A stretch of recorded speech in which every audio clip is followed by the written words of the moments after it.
One tin soldier rides away. Let's get an opening. Billy Jack. Come on, Lyndon.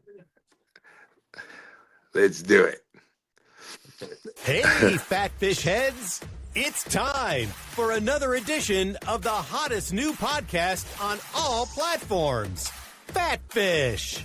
Sit back and strap yourself in for the wildest ride on the open seas. Now, flap your fins for the fabulous Fat Fish brothers, Eric Fish Snyder and Brad Grunny Grunberg, a.k.a. Snacks. Hey, what's up, my friend? Well, Mr. Snacks, it's always said on the bottom there, it said Brad, in quotations, Grunny, then Snacks, Grunberg. So you want to be Mr. Snacks from now on. We today, this is show number 102. You're Fish, I'm Snacks. That's it. Let's go. And we got to do everything short and sweet for our guest today because he's long in love. He's long in love. Oh. Introduce him. Okay. No further ado, Brad, take it away.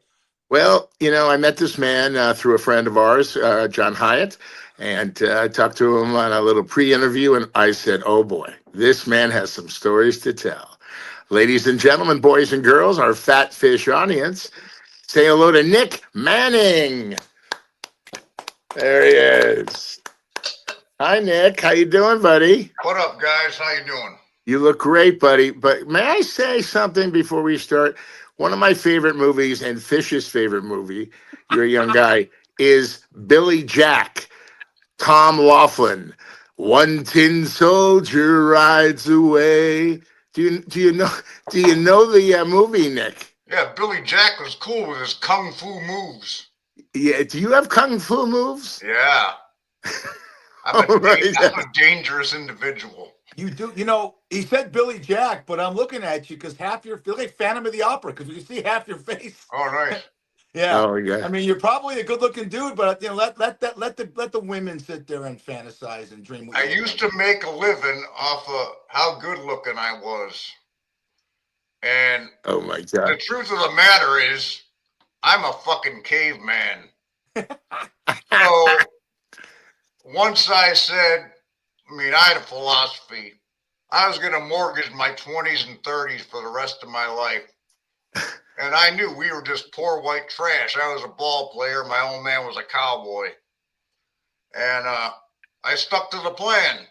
And don't have to shave my body no more. Don't have to give a fuck what I look like.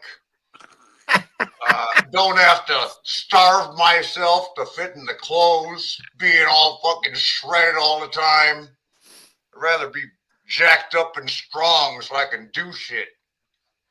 I love it. Hey, by the way, Fish, can you put Nick Manning in the middle? Yeah, I take both of you out, and I got you in the middle because you got a smaller look. Because okay. Okay. That's fine. It looks better. I'll do it if you want, but it looks better just for. Yeah, it'd be nice on 100 show 102 that you get it right. But anyway, that's another story. You're the one trying to look skinnier. Why do I gotta be in the middle? Who gives a shit? Hey, there you go, Nick. You look good there, Mr. Snacks. Nick, let me ask you. You've been an actor. You've been a producer. You've been a writer. How did you get into acting? Man. Divine intervention. And it's Good Friday. Our Savior was hung up there like a badass today and died for our shit. Yeah. King. So about 3 o'clock in the afternoon, it'll probably get all dark outside because God's letting us know. You're a spiritual man? Are you a spiritual man? I am about as zealous as anyone you've ever met. Man, this guy's smarter than me and you, Fish. Big words, but, a lot of confidence. Yeah, that's that Catholic school education. Oh, my God. But I was a baseball player, and I tore my hamstring, so there was a lot of time I couldn't play. I think in 18 months I played 3 games because you just keep tearing it. Then I popped the other one. So I had a lot of downtime. And I was like, I don't know, what the fuck am I going to do with my life? So I went to grad school, like, do the responsible thing. And so I'd play baseball at night and on weekends. I'd strip on the weekends at, like, bachelorette parties and shit. Oh, boy, I know that. I'd work in human resources during the day. I don't know that. So I got to be a real high-level exec at Fortune 5 companies. Wow. And I happened to be living in New York at the time. So I was kicking around in the Long Island League. And Kevin Costner was shooting that movie For Love of the Game in Yankee Stadium. And the baseball coordinator was this cat named Augie Garrido. Sure. USC head coach. Yeah, and he was also, I think, the coach at Texas, maybe Illinois. So when I was in high school, Nick, he used to come to my games. What position did you play, Nick? Sorry. Then right field. Right then, got it. Yeah. So think Andre Dawson. That was me. Oh, it's my boy. I love him. Oh, one of my favorites. Anyway, Augie was the baseball coordinator for that movie. And they came out scouting players. And one night they saw my game and Augie remembered me. He's like, I recruited you out of high school. Oh, my God. And so anyway, they're like, come play baseball in Yankee Stadium for 4 months and we'll put you in SAG. And I was such a fucking ignoramus. I was like, what the hell is SAG? So that's how I got in entertainment. And the best part is, talk about divine intervention. Everybody else that got well, first of all, they had a tryout, and these guys, they couldn't play a lick. So only about 3 dudes made it from this 200-person tryout, and they had to get minor league Yankees to fill out the roster. Ricky LeDay was in the movie. Oh, my goodness. So a lot of guys, Mike Buddy, bunch of cool dudes. And so I'm in the locker room getting dressed. Uh-oh. And one of the guys says to me, so how long you been an actor? I'm like, this is my first day. And he goes, you got in the union on your first day? And immediately I was hated because all these other dudes had been trying for 10 years. And I'm like, yeah, jealous. So anyway, when I finished that movie, I actually got fired because about 3 months into it, my first Playgirl issue came out. Oh, boy. And John C. Reilly got it from one of the extras I was banging in the crowd. And they hung up my whole spread in the locker room. Oh, God. And I was playing Mortal Kombat with John C. Reilly, and one of the players comes running in, this cat named Jerry Rago. And he's like, Nick, Augie wants to see you down the line. Now, this is old Yankee Stadium. Like, every day I was pissing where the Babe and Gehrig pissed. So I go running down there, and I'm like, what? And everybody's in the locker room clapping. And I'm like, what'd I do? I'm like, I haven't done shit yet today. And I see my spread taped up on the locker room wall in Yankee Stadium. So a few days later, the what do they call that guy? The second AD? Yeah. He's second the guy who wrangles the talent, basically. Yeah. Calls me in and tells me that I'm fired, that they're mad because I put my spread up in the locker room. I didn't fucking put it up there, you ass. Well, I didn't care. So anyway, wow. These same crew dudes are like, hey, Manning, can you play football? I'm like, sure, why not? They're like, we're going down to shoot any given Sunday in Miami. Oh, my gosh. Like, no way. I'm like, yeah, sure. So anyway, there's a period of time there between those movies. And I was like doing soap operas and fitness modeling because once I was in this movie, it's like a gig's a gig. I'll play baseball, and I'd already left Wall Street by then because we made so much damn money. I was like, I'm out of here. And they said,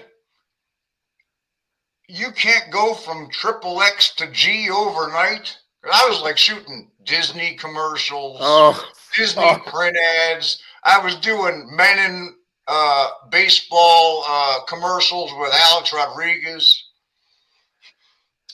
So and the best part is they say to me, do you want to do a Playgirl? And I'm like, well, I never really seen a Playgirl. I went down to the newsstand and got one. So I'm looking through this thing. I call him up. I'm like, look, I ain't sitting in the centerfold like a stroke. I go, but I noticed in the back of this thing, there's a boy-girl sex scene. Some dude banging a chick. He's like, you do that? I'm like, yeah, sure. So that's how I got in Playgirl. And then the next year, he calls me. I'm, again, back to doing soap operas. And I was on that TV show, The Fugitive, with Bubba Gump and the guys from Wings. And so I had like a real legitimate career going because I was in all the fitness magazines, Muscle Fitness, Men's, anyone you could name. So after I went back to New York to do the second one, because by this time I'd shot Any Given Sunday and I was living in South Beach, he's like, dude, you're great at this. I'll send you out to all my boys who work for Hustler and whatever, and they'll put you in all the magazines. So I went out there, met Larry Flint, Hugh Hefner. They set me up. And I was going back and forth. I'd come out to LA for 4 days. They'd shoot the hell out of me for all these magazines. I'd probably do like 6 scenes in 4 days. Then I go back to Miami and work on I'd go to New York, do my soap opera, shoot for Sandals Resort and or Armani, whatever. And they'd fly me back out. I'd do so pretty much from 1997 to 2000, I shot 300 to 400 magazines. Wow. And they were always trying to get me to do videos. But I'm like, in the magazine, no one knows who the hell you are. Like, I didn't want to like destroy my mainstream career by having everyone know what, like, it was like a double life, right? Right. So eventually everyone knew. My agent was Irene Marie in South Beach. And she was the one who called me up. Oh my God. Like, you can't go from triple X to G overnight. I just done the opening of the California Adventure Park next to in LA. Were you spitting tobacco? I was the tour guide on the water ride because you know how these Disney things go. Like you're either something or you're just like they hook you up with a fake family, and that's the print gig or the commercial. You're walking through there with your fake kids and your fake wife, looking like you're having a good time at Disney, and then I'm banging Janine. So once that happened, all the companies like Vivid and Wicked had been trying to get me to shoot video. So I just showed up in their office. I'm like, look, the cat's out of the bag on me. So when can you guys shoot me? And they're like, dude, all the contract girls want to work with you. And this was like on a Monday. And Wicked said, we got this movie starting Wednesday. We'll make you the lead. And they're like, we already got a guy, but we'll fire him. So in the meantime, Vivid, I went over there. They're like, we got a movie tomorrow because they wanted to get me in the first movie I was ever in. So I actually shot that one first and shot for Wicked the next day. And I mean, the thing I hated about mainstream was castings. Like I work 10 days a month and I go to 20 plus 30 castings, sometimes several a day.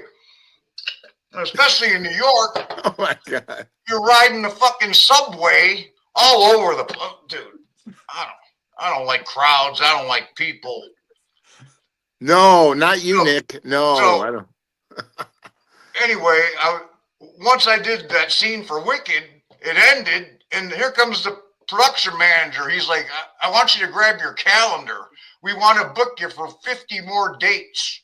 Oh my God. And so I was off and running. I'm like, okay. Then we just had to come to an agreement on the money because they were paying people nothing. And I Right. was like, look, I got options, not like the rest of these people that you can just take advantage of. So right away, I'm like, what do you pay the guy the most in the whole business? And they told me who he was. And I'm like, I want more than him. So any guy who's making any fucking money in the adult business now owes that to me because I took so much shit over how much, oh, he's very expensive. Like I wasn't God. worth it. Right. Exactly. So Nick, there yeah. it was. That was my foray into entertainment. Well, we have a couple questions for you. I'm going to start now. We all want to know how you met John Hyatt. The word on the streets is you guys met on a gay porno. Is that true? And, No, and John couldn't get hard, and you coached him. But there's like, I'm going to go back to Seinfeld. There's not anything wrong with that. But it's gay for pay. John told me all about it. Is that true? no. Okay. Fish, you have a question? Yeah, John went to, and you guys call him John. That Yeah. cat's name is Shark. Oh, Shark. Okay, sorry. Nobody, I don't call him John ever. So Is that he had a because he buddy that he Has went a to shark in USC his pants? Okay. with, Duke Mulholland. Oh, And Duke was my set PA. Like he worked on the high-end movies. So for 2 years, I didn't even know this guy's name. I was calling him Hugo. Hugo, you idiot, get me this. Hugo, you idiot, load my bowl, whatever. So he would get hired every year by the AVN show. And so he would be the guy that would like take me up on stage, make sure I got to my seat, whatever, the whole deal. And Shark would help him out working at the show. So one day I walk in there with Tabitha Stevens, and they're all at the Circle Bar at the Venetian. And they start chanting, man, because Shark's all about boxing, right? Manning Kumbaya, Manning Kumbaya. They're all yelling, the champ is here. And of course, Tabitha's all mad because the chicks all want to be the most famous one, and they can't understand like why I'm more popular than them. So Right. that relationship didn't last too long. Uh-huh. And once I found out he lived in Vegas, I was like, I'm always in Vegas. So whenever I come up there to work, I'd stay an extra day or he'd drive me around and we'd go to strip clubs. Oh, sound familiar, Brad? Yeah, I can't believe that. That's very surprising, Nick, that you would go to a strip club with John Hyatt. That's all he does. He makes money doing that. Hey, Nick, real quick. I've known John longer than both you guys. He used to be the producer, real quick, of the Lakers pregame show. Yeah. LA Lakers. Hang on. So, you know how he looks. He'd walk into this nightclub that I worked in wearing the press pass. And how he got laid, he'd go up to girls and go, I know where Magic Johnson's in a hot tub right now. You want to go? And the girls would follow him out of the bar. And he wore the fucking press pack, Nick, into the bar. He's a little, John Hyatt's a little guy, good-looking kid, but he's quite the Good-looking kid. What, have you seen him lately? He's kind of old and grumpy, but I still love him. Yeah. Nick, I got another question for you. So you're in the business, and you're very popular, handsome guy. Not as handsome as Fish there, but just ask him. Did you have people coming up to you and let's go party, big celebrities, women, stars, mainline stars, is that a trick question? Well, we're full disclosure on this show, Nick, and we'd like to know some of the dirt from back in the day. There is no dirt. That was just my life. Oh, okay. Did you? I heard from a research you bang Lucille Ball. Is that true? No, Oh, okay. I don't discuss Oh, okay. Got it. the celebrities. I Okay, don't want to tarnish whatever they got going on in their life by letting everyone know that they're banging me. but you have been with mainline celebrities in your career. Yes. Yeah. Oh yeah. I want that. I want those rights, man. I want those rights. But you have been to parties. You've been to the Hef party. You know, you've been all over the place. Is there one party that sticks out other amongst the others? Man, it's all a blur, But honestly. yeah, I My know. I whole know. career's Yeah. a blur. Like, there was so much going on so fast and for so long. It's like I have very little recollection of things unless somebody says, "Hey, Manning, remember when?" Like, then I might have a chance of recalling it, but most of it is like rear view mirror, man.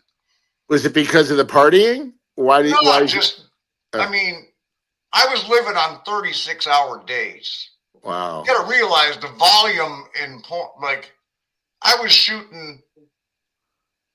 I probably shot in 3 years 1,000 scenes, and only probably back then they would shoot on film. And it wasn't like today. Oh, we shot Manning this afternoon. We're gonna have that on tomorrow. These movies would sit in the can for years. So I've done a whole bunch of shit, and the only people who knew I existed were people in the industry. Like, I was really popular in the industry, but I only had probably 10 movies released. So once all these started coming out one after another, then it was like, I told everyone, it took me 7 years to be an overnight sensation. And when you made the move to porn, you couldn't go back to the Disney commercials, the soap operas, on any given Sunday. I heard that you and Pacino, you guys partied together. Is that true? Everybody was partying together. What's that place called? China Grill? Yeah, There yeah, used to yeah, be a China Grill in South Beach, and like we'd all go there after. Well, there were a lot of night shoots too, but yeah. when we could, we'd go, and like Oliver Stone was just living at China Grill pretty much. Oh, that's great. But Cameron Diaz was always there. Al didn't go out all that much, but he came out. It came out a couple of times. Did you have a nice role in the movie? I have to go back and watch it. No, I was just a football player, and Oh, okay. at the very end, in that scene where Pacino's talking about going to another team and taking players with him, I'm one of the guys he's supposedly taken, so I'm right. You can see me in that whole scene. Oh my God, that's great. And Margaret was right in front of me. Willie Beeman. I got a couple. First of all, a statement. The fact that Taylor Sheridan hasn't grabbed you yet to put you in something, because you're perfect for anything Taylor Sheridan does. Now, question. What are you chewing? Let's do a plug for what you're chewing right now. Yeah. Well, you got a big old bag in here. Yeah. Like I said, I was a ball player. Ball players chew. Right. I'm from a family of real farmers and cowboys. We chew. We go fishing. I'm chewing all the time. So what it is it's called a Scooby snack. You got 6 pieces of double bubble. Oh my God. And then great. I happen to like the Golden Blend, America's Best. This used to be called Red Man, but they changed the name. Wow. And I take some sort of coconut rum and pour it on a bag that keeps it moist. Oh my gosh. And you've been chewing all your life, right? You've been chewing since you're a kid? Yeah. And what's funny too is I used to do toothpaste commercials. No. I like genetically just had crazy straight white teeth, never had braces. So I was chewing like a crazy man doing toothpaste commercials. The other thing I could never understand was in South Beach, I got some gigs as a hand model.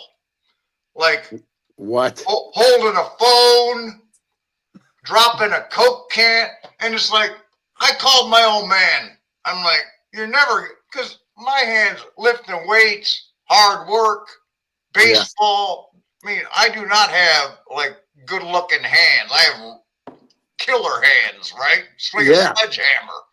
So I call my old man. I say, you'll never believe the gig I got. He's like, what?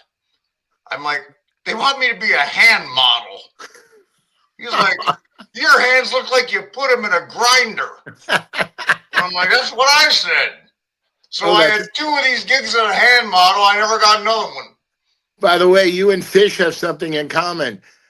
Fish is also a hand model, but he's holding something else. And scene. But yeah, Fish, let me ask you a question. I sent him over one of your scenes. I mean, 10 of your scenes from the business, the porno business. And Fish, what did you think?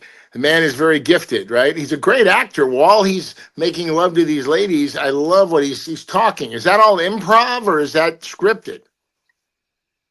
Well, Nick? When I first got in, No pun intended. Yeah. I mean, it was back then. It was almost all features. Okay. So all the movies required acting, and of course, since I was already a mainstream actor, like I had a huge advantage in the business. Plus, back then, no one was in shape. So I looked like, which one of these doesn't belong here? So, of course, I got noticed. And back then, too, there was no Viagra. There was only a dozen guys on Earth who could even do the job at the volume required to keep, because there's only 12 guys that have to make all the movies. There were 14,000 movies being made. So we were freaking busy. Oh my God. But anyway, a lot of it, I mean, back then it was all scripted. And pretty much if you watch my scenes then, I'm fairly quiet. But then Gonzo became a popular thing. And in the features, they always had to keep backing me off because that's like, they think Nick Manning's a character. No, dude, that's just how I fuck. Like, I'll start out making love to you, but my sex takes hours. Like, a quickie for me is anything under an hour. Oh, so, like, it may start out okay, nice and loving, couple orgasms into it, whatever, but eventually I'm going to put it on you. Oh, and, yeah, I love it. Right, so that's just what I do. So now I'm in these features, and they're like, dude, slow down. You're killing the girl, right? Oh. Like, you look like you're going to pop her head off her.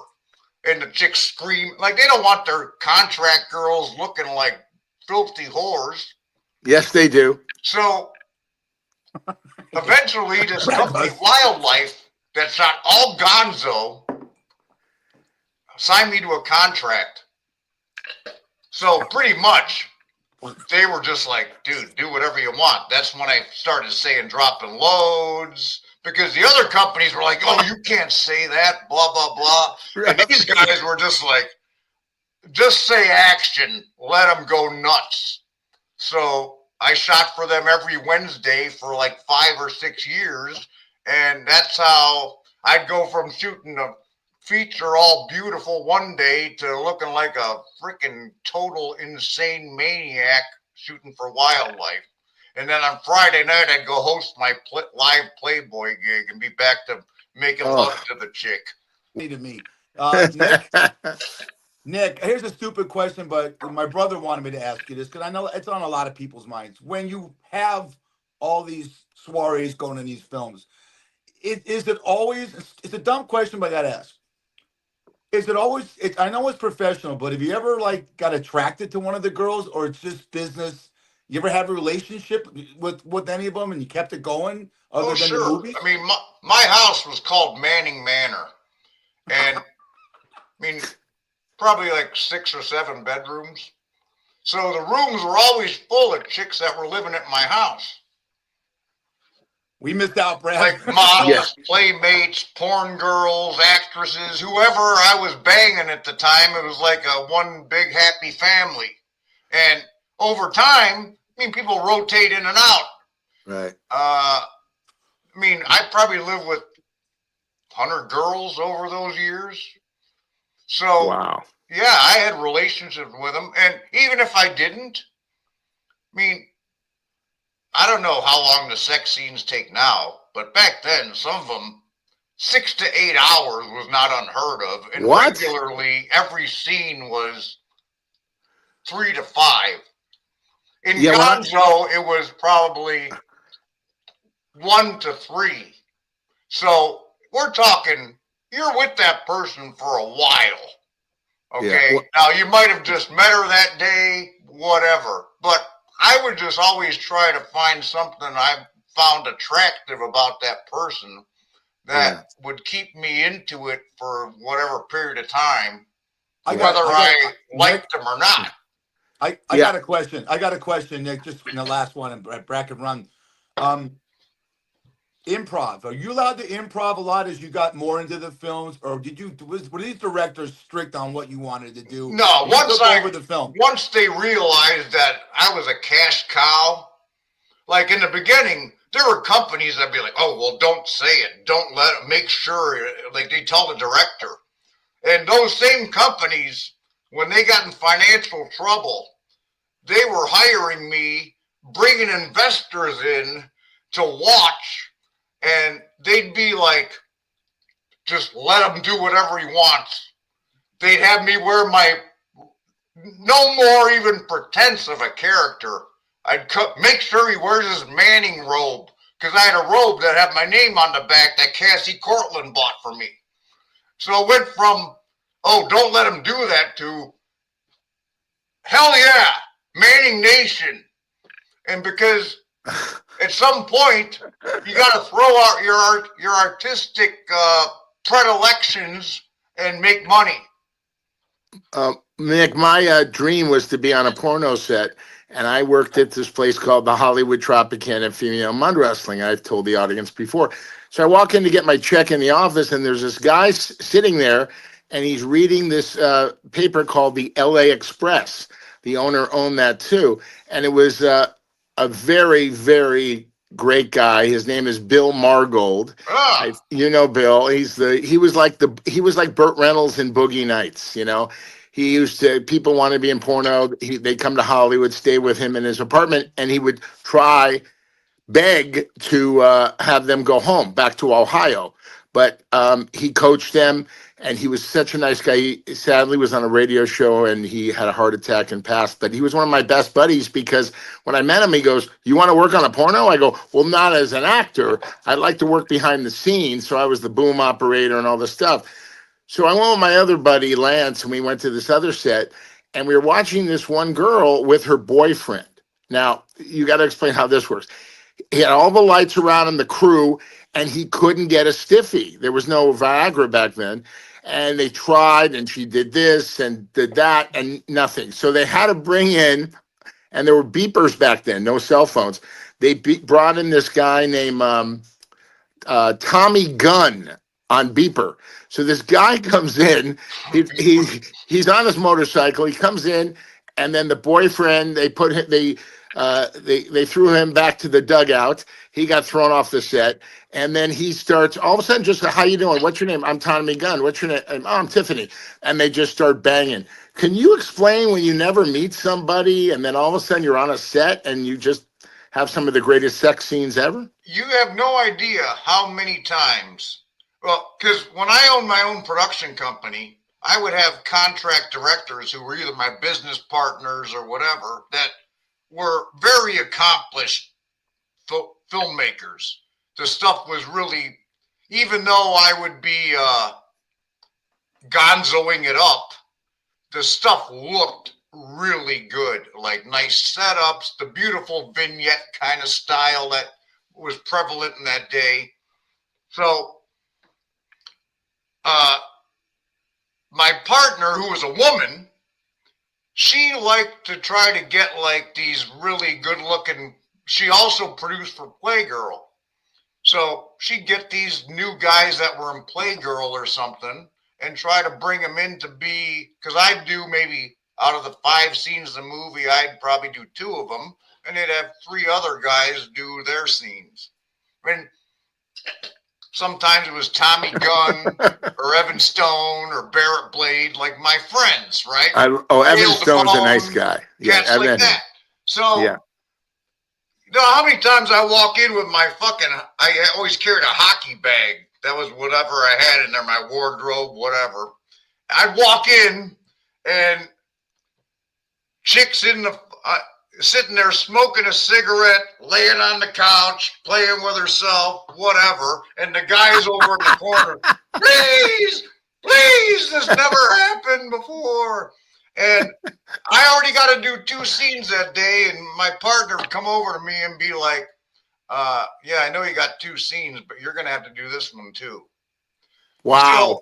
So, no matter where I would be out, random jerk-offs would be coming up to me. Oh, can you get in the business? We could be you. Well, you couldn't be me for fucking 1 day, let alone 300 times a year. Okay? So one time in February, I remember because it was 28 days in February, I did 43 scenes in February. How many a day? 2? More than whatever that 1 point something. But most of the time it was 2 or 3, and then I might have a day off or what. But 43 scenes in February. Wow. By the way, I'd be like, the last thing I want to do is help some clown get in the business, and then you're struggling away, and then I got to wind up doing your scene anyhow. Wow. So why don't I just do it in the first place, and you stay here drinking with your jag-off friends? My friend Lance, when we went to that set, he was so excited that he saw, Tommy Gunn, and he saw this stuff. And he's kind of a choir boy from the Valley. He said, I want to go to more. So we went to this other one, and this is crazy. We met this guy named Manchild. He is an actor. He was in the movie Buddy. He played one of the little gorillas, He's a little person, and he's from London, really nice guy. And he wanted to be in porno, and I guess he convinced the producer to let him in. And all of a sudden, we're starting to watch this little person with a very, very large member bang this girl. And it was crazy because he had never done it before. Have you ever, been in maybe an orgy with a little person? No, I did a scene with a little person. And it was one of those things where the idea in the business was, oh yeah, the Manning. It's easy for him. He gets all the hottest chicks. They request him. It's like, you motherfuckers couldn't carry my jock. So there was only, I don't know, Rocco Siffredi. Oh, love him. Rocco. Wow. A couple guys in the whole business that I had respect for, yeah, this dude can hang. I know I'm the best athlete. I'm the most explosive fucking thing they've ever seen here. So you guys are a joke compared to me. You're so humble. I said, so humble. Okay, if it's so easy for me, I'll bang the midget. No, little person. Yeah, whatever. And I did. And it was just simply to prove a point. It's like, I can do anything.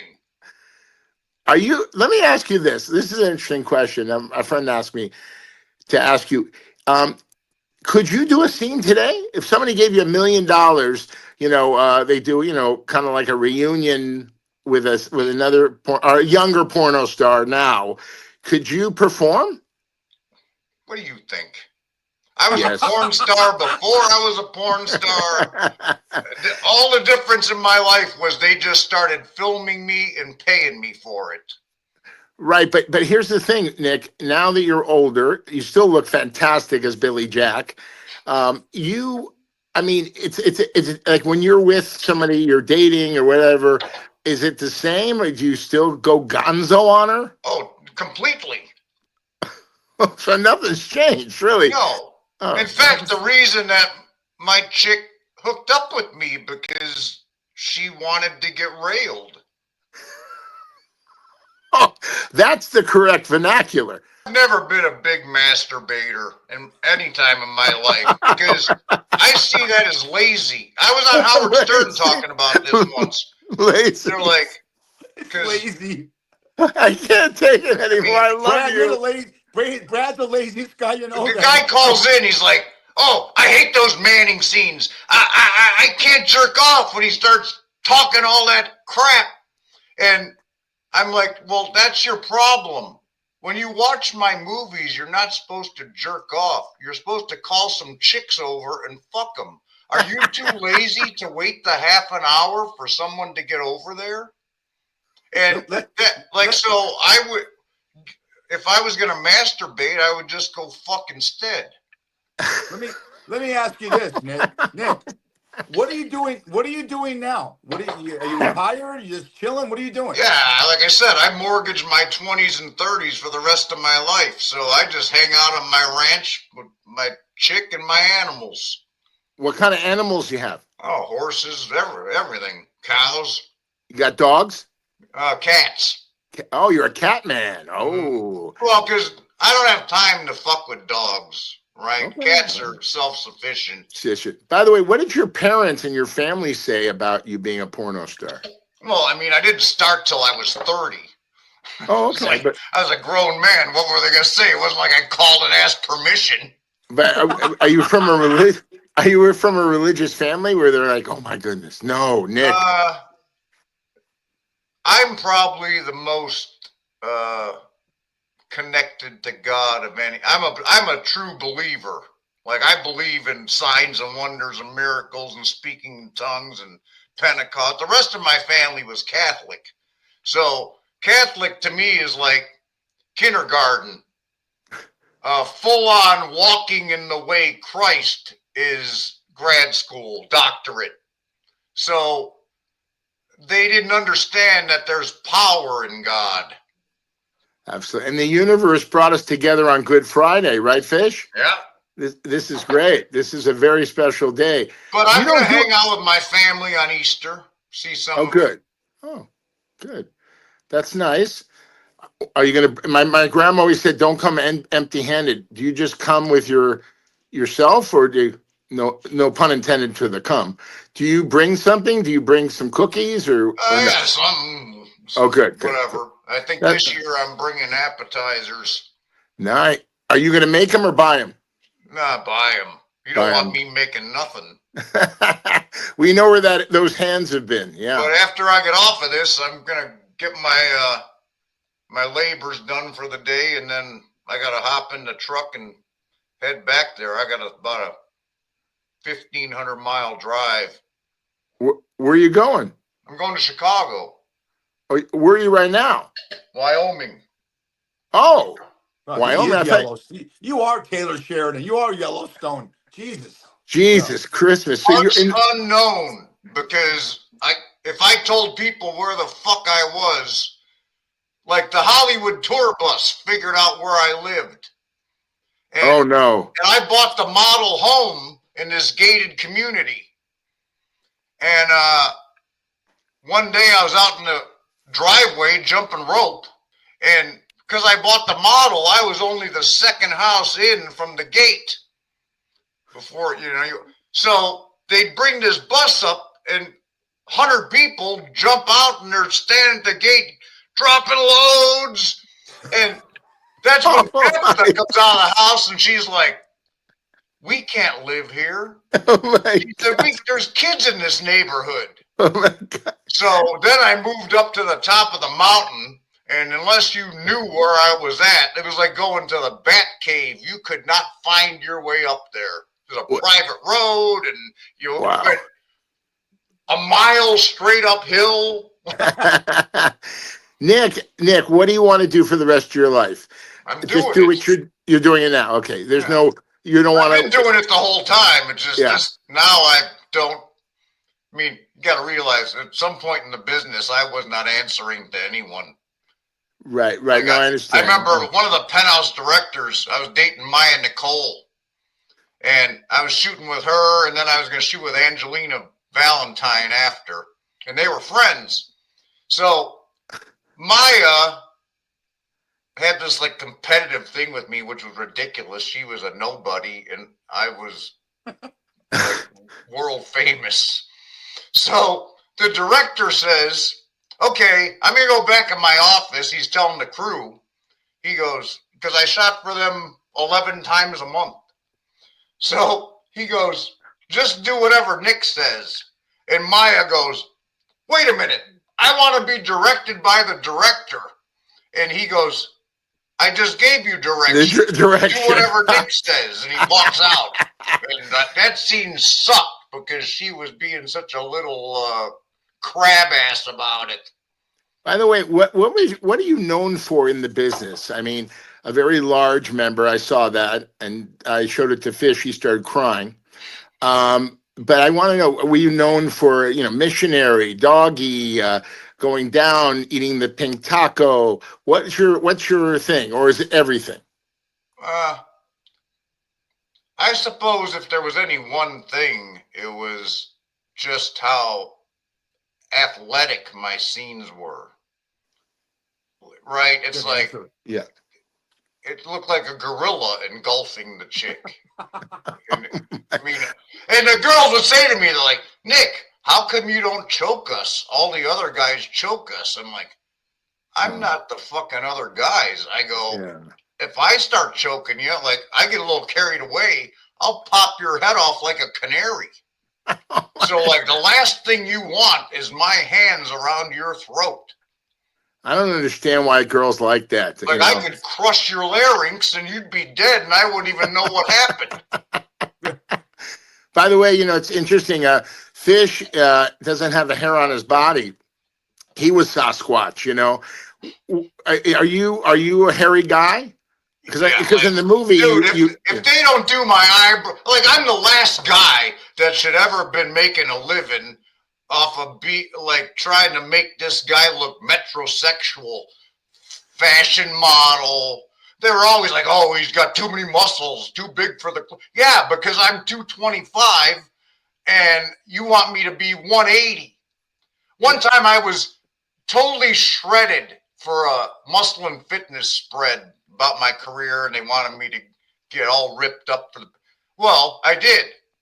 I started out at 220. 16 weeks later, I got down to 176, and I looked like fucking Skeletor. You couldn't pinch my skin. My face was completely, but at 176, I looked like I was 250. The muscles were just, the chick goes, "Did you have a 16 or a 6-pack?" I go, "I had a 16-pack. It looked like somebody etched me out with a freaking clay. And I was like that. Even at that size, they're like, "Oh, he's still too big for the clothes." No kidding. Jesus. So it's like, I can't be a fashion model. This is stupid. It's way too much work. So I just did all the fitness and commercial stuff. Right. Did you? So you did that, but do you still work out today? Yeah, I got a gym in the house. Oh, you got a gym in the house. You still take care of your body. Yeah, one time I was at Penthouse because eventually the Penthouse studio was the same place as their corporate. And I get to the front desk and the receptionist says, "Hey, one of the editors that works upstairs wants to meet you." And he goes, I go, "Yeah, whatever." So he comes down. He's like, "You got to realize, man, we're jaded. All we got a whole room of editors that do nothing but edit scenes. So we're bored as shit. But when we get a Nick Manning scene, we fight over it." He goes, "It's like getting a Mickey Mantle in your baseball cards." So that day I went downstairs and Stephen St. Croix was directing. And whatever the chick was, at some point, I was going full on Manning. And because he was my friend, like, have at it, do whatever. Like, this is great. Just keep rolling them, right? So apparently this editor came down to watch and he saw what was going on. And he ran back upstairs and they said he was knocking on all the doors. And he's like, "You guys got to come down here and see this. Manning's going off." So you're in a studio room that's probably 500 square feet, and there's, with crew and me and the chick, maybe 8 of us in there, the camera, whatever.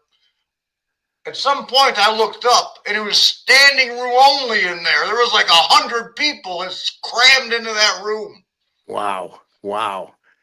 You, Nick, are a real character.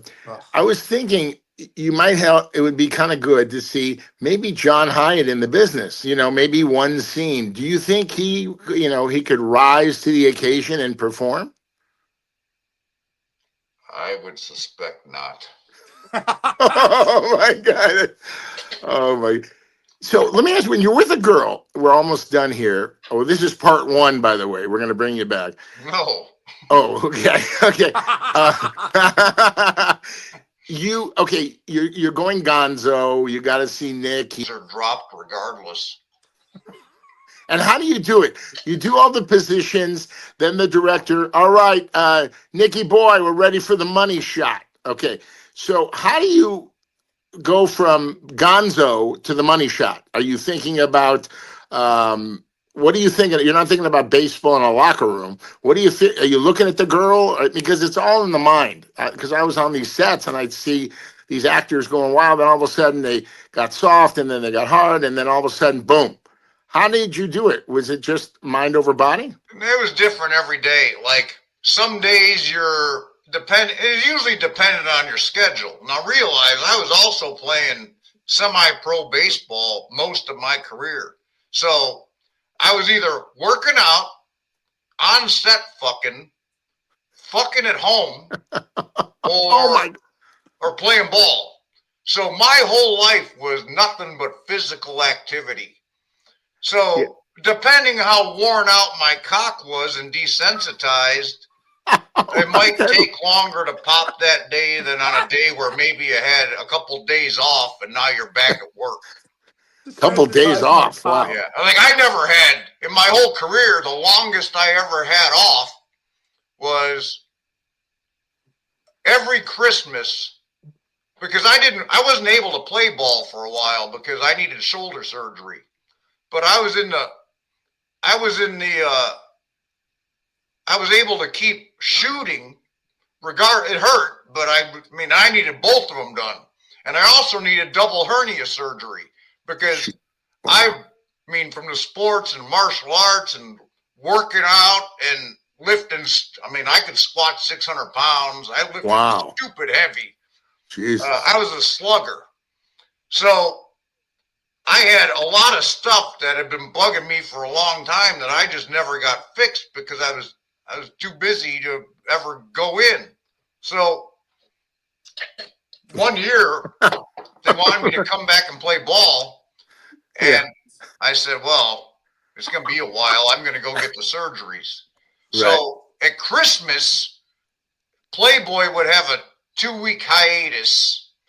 And a lot of companies wouldn't be shooting because they'd be getting ready for the AVN show.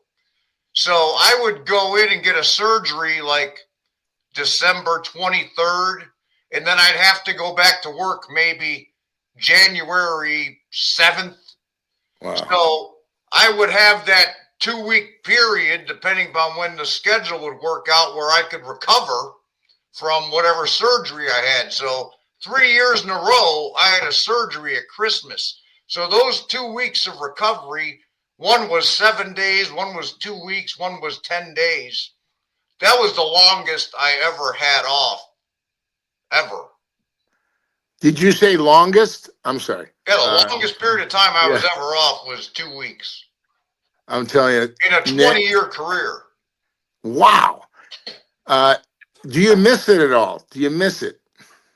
I don't miss the grind, man, because like I said, I was no longer a 24-hour-a-day human. My days, I was like in 36-hour cycles. Gotcha. Like when I shot Star Trek, shot it for 26 straight hours. Wow. Went home, took a shower, and went to my call time at another gig. You were in Star Trek the movie or the TV series? The porn Star Trek. I was I missed that one. I missed that one. Come on, Brad. I know. I got to stay. Yeah. I got to stay on cue here. Yeah. One time I shot Shatner did all a threesome day with the Vulcan. Come on. in LA. I drove to. The problem was, if you took a flight to Vegas, depending upon the time you had to be back, I could never work it out where I would be sure I'd be back on time. So I shot all day in LA, drove to Vegas, shot all night, drove back home, got to the locker room at 10 in the morning, and the game was at noon. I told my teammates, I'm like, man, I'm going to be horse shit today. I haven't slept in 53 hours. And anyway, I hit 2 doubles, 2 homers, and drove in 8 runs. So just a testament to when you are at your worst, the Holy Spirit is great and strong and mighty.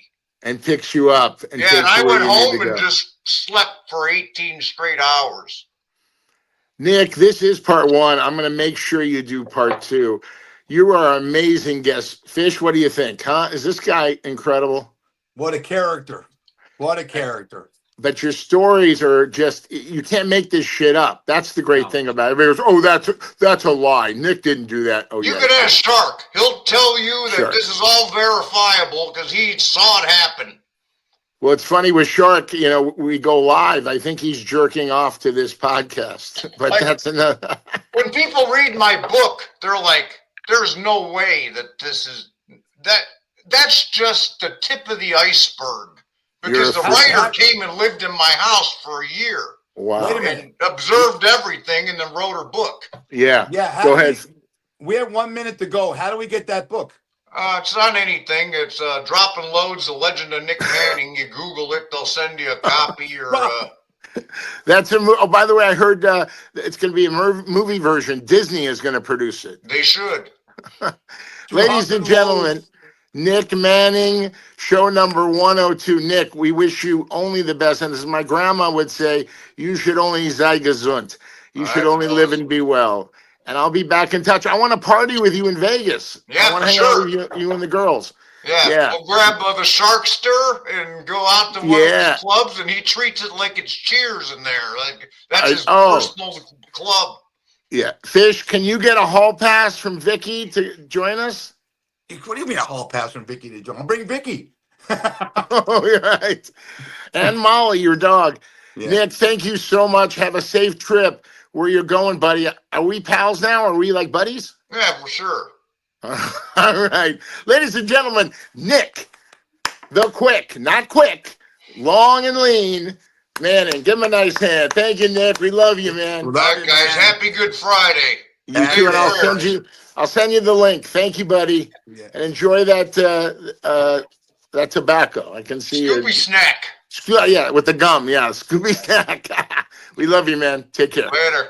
Bye-bye. Hey, we'll take him out. That's the Fast Fish Podcast. That's 102, everybody. You've been listening to take us home. Fat Fish Podcast. Heard on all your favorite platforms. Until next time. Nanny, that's my grandma, Nick. That's my grandma.